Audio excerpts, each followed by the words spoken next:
Welcome to Kansas Farm Guy. Hit that like and subscribe. Thanks for watching.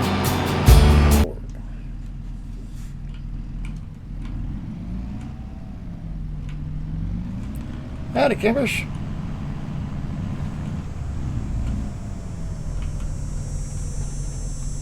So, as you can see, there are no mountains around. We'll wind up hitting trees. There we go. We'll do this for Jerry. He's coming around with the tractor over there. He's finished this up. This is our onion field. We have about almost 200,000 or 2 million liters of onions off of this field. So I got 1.6 sitting in that bin, and about 300,000 in that bin, and in the this was already here, so they had an onion packaging setup going with. They even got a little underground storage in there, so that's pretty cool. So let me kind of just show you where we're at. This is a town called Corner Creek. We're northwest of Billings, about 20 miles out in the flats, so not close to any of the mountains. So not much of a drive, different of a drive from the wife than it was for where we were at previously. But this is a town. We own all this up here. We got a couple big fields. Sorghum here. We're going to plant this to sorghum. These three back to sorghum. We got a big, almost 200 acre field in soybeans. We're going to put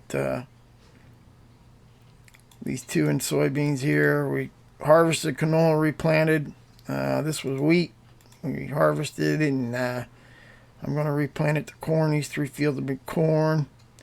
I got 1, 2, 3, 4, 5, 8 acre patches. I don't know why they split them up like that, but they got corn in this one, and as soon as we harvest the corn, we'll plant that to grass. So I got some grass going on there. We also own all the timber. There's timber on the outside. It's like 25% grass and the rest timber. So we're going to be harvesting some of that timber this winter and adding some more grass. But the only other field we own up this way is this plot right here. It's where the Fendt dealer is. People that had this before us sold Fendt dealer 3 acres to build a new Fendt dealership. And tag that. And then this was our onion field, 70 acres. And these two are rice. This was oats. We're going to replant that to oats for horses. And then this was fallow. I'm not sure what they had in there, but we're going to plant it to rice again. So that's kind of our setup. Like I said, a little bit less acreages than we had before, but the plots are bigger. So kind of a little tour. Got a nice little pond here. It's very pretty. I cleaned up around it. This place was pretty well overgrown. It had been sitting empty for almost 8 months. Somebody in my wife's office told her about it when they found out we were looking for a new place, and so we came out and looked at it.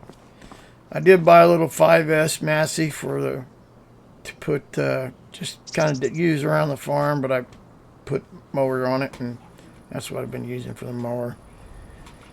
We brought all our own equipment, like I said. The horse barn was here, had horses. We bought the horses, came with the farm. We're going to sell some of them off, and we've had some people ask us about renting stalls. And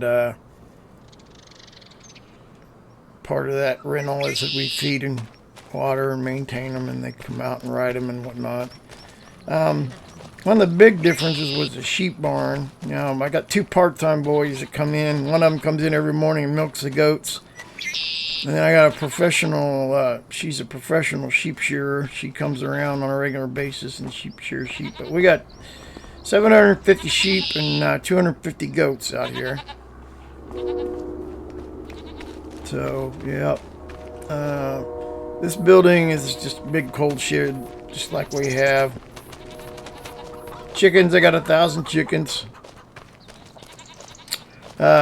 They had a nice little shed out here. It's just perfect for all my forestry equipment.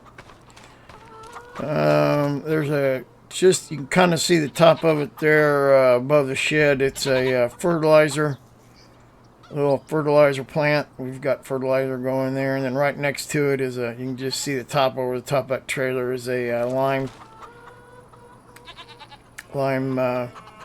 little lime production thing, and then the big hay barn back there.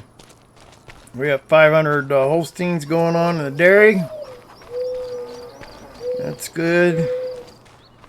And this fertilizer kind of storage shed is kind of very similar to something we've had in the past. We got bulk storage underground there and fertilizer over there. Nice great big bins that were here. The old TMR mixer over there. There's a big corn dryer back over there. And then our fertilizer staff silo. We put the chaff. It's empty right now. And then another little bulk underground. It's got some liquid underground. There's a milk storage bin in there if we want a long-term storage our milk. It's got a cooler attached to it that'll keep the milk cool.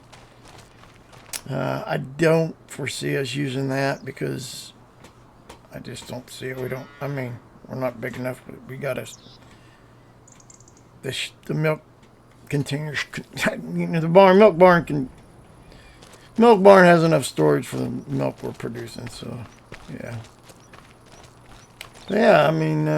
Everything's pretty good, you know. Little shed came in and put the trucks in here. Got my fuel truck in here.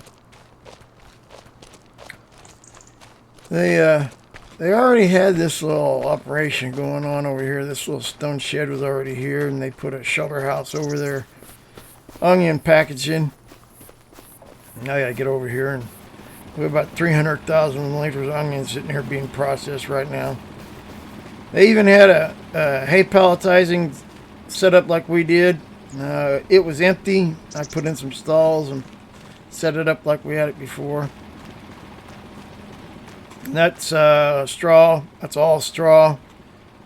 I got straw over there for the cows and the animals and the TMR. This is all straw dedicated to pellets. So we're going to pelletize that. So yeah. So I got, like I said, I got 1.6 million liters of onions in here and 2 million of straw just in this one. So yeah. So yeah, that's where we're at. So I'm waiting for Jerry to come around, and I'm going to switch out and put him on the fertilizer, and we'll get this fertilized, and that will be all the fertilizing we'll do for the fall. We've got our canola planted, and everything else is going to be planted this spring. So we're pretty much ready for spring to come. We'll till up and fertilize those soybean in that one sorghum field that we got to cut yet. So other than that, we're pretty much done for the season. Yeah, Corner Creek, Montana. That's where we're at. So we'll see you later.